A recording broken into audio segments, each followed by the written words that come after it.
இப்ப உங்களுக்கு ஒருத்தவங்க செய்வினை பிரச்சனைன்னு வராங்க. இப்போ உங்களுக்கு மினிமம் சரி பண்றதுக்கு எவ்வளவு நாட்கள் எடுத்துக்கிறோம்? எஸ் அம்மா. இப்போ சேவன பிரச்சனைன்றதம்மா சேவன பிரச்சனைன்றது ஒன்று தான். ஆனால் அதில் பல விதமாக இருக்குது. ஒன்று கிடையாது ரெண்டு கிடையாது, நிறைய வித்தியாசங்கள் இருக்குது.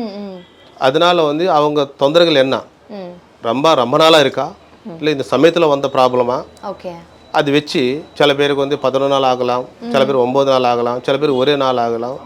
எவ்வளோ நாள் அவங்க பிரச்சனை வந்து இருக்குதோ அது தகுந்த மாதிரி நாங்கள் முன்னாடியே சொல்லிடுவேன். இவ்வளோ நாளும் உங்கள் பிரச்சனை கிளியர் ஆகும்னு சொல்லிட்டு.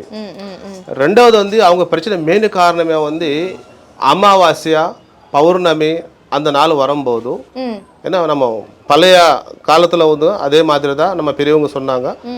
அதே என்னோட அனுபவத்தில் கூட இந்த செவன பிரச்சனைன்றது என்ன அதிகமாக எந்த நேரத்தில் அதிகமாக இருக்குன்னு நினச்சா சொன்னால் ஒரு அமாவாசையா பௌர்ணமி அந்த நேரத்தில் அதோட எஃபெக்ட் அதிகமாக காட்டும். ஓகே, இப்போ வந்து உங்ககிட்ட வராங்க, நீங்க சரி பண்றதுக்கு 9 நாள் 11 நாள் இந்த மாதிரி எடுத்துக்கோ அப்படின்னு சொல்றீங்க. இந்த நாட்கள்ல அந்த செய்வினையால பாதிக்கப்பட்டிருக்கவங்களுக்கு பிரச்சனை வராம இருக்கிறதுக்கு நீங்க என்னென்ன விஷயங்கள்லாம் பண்ணுவீங்க? எஸ் அம்மா. அந்த பாதிப்படுறவங்க செவன பிரச்சனை வந்து செவனால வந்து பாதிப்படுறவங்ககிட்ட வந்து என்கிட்ட வந்துட்டு பிறகு நான் வந்து அதுக்காக காட்டு பூஜை செய்வேன், சுடுகாட்டு பூஜை செய்வேன், பூஜைகள் ஆண்டவர் பூஜை செய்வேன், எங்களால் முடிஞ்ச வரைக்கும் தெய்வ சக்தி பூஜைகள் செய்வேன். இந்த ருத்ர பூஜா அதுக்கு வந்து எப்படி போனோம் இந்த தெய்வ பூஜைகளை செஞ்சு நாங்கள் அதுக்கு உதவி பண்ணுவேன்.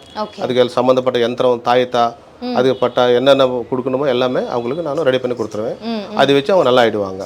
ஓகே, இப்போ வந்து இந்த பூஜைகள்லாம் பண்றீங்கல்ல, இதுக்கு நீங்க என்னென்ன மெனக்கிடுவீங்கன்னா நீங்க என்னென்ன பண்ணுவீங்க? இந்த பூஜைகளுக்காக அவங்களுக்கு அந்த செய்வினை போகணுன்றதுக்காக நீங்க என்னென்ன முயற்சிகள்லாம் எடுப்பீங்க? கண்டிப்பாம்மா.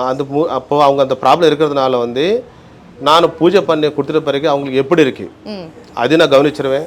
அதுக்கு பதில் என்ன செய்யணும், இப்போ ஒரு பூஜை செஞ்சால் அவங்களுக்கு சுமார் இருந்தால் இன்னும் சீக்கிரமாக அவங்க குணமாகிறதுக்காக நல்லா ஆகிறதுக்காக இன்னும் அதுக்காக வந்து நாங்கள் சம்மந்தப்பட்ட சில பூஜைகள் பர்சனல் நம்ம ஆசிரமத்தில் இருக்க வேண்டிய சில பூஜைகள் இருக்குது. குரு பூஜை இருக்குது, அதே மாதிரி காட்டு பூஜை இருக்குது. இந்த மாதிரி சில பூஜைகள் நிறைய இருக்கும்மா. பூஜை விஷயத்தில் சொன்னால் ஒன்று ரெண்டு சொல்ல முடியாது, நிறைய பூஜைகள் இருக்குது. அவங்களுக்கு மட்டும் என்ன பூஜை தேவைப்படுதோ அந்த பூஜை தான் நாங்கள் பண்ணிவிட்டு அவங்க நிவாரணம் பண்ணுவேன். ஓகே.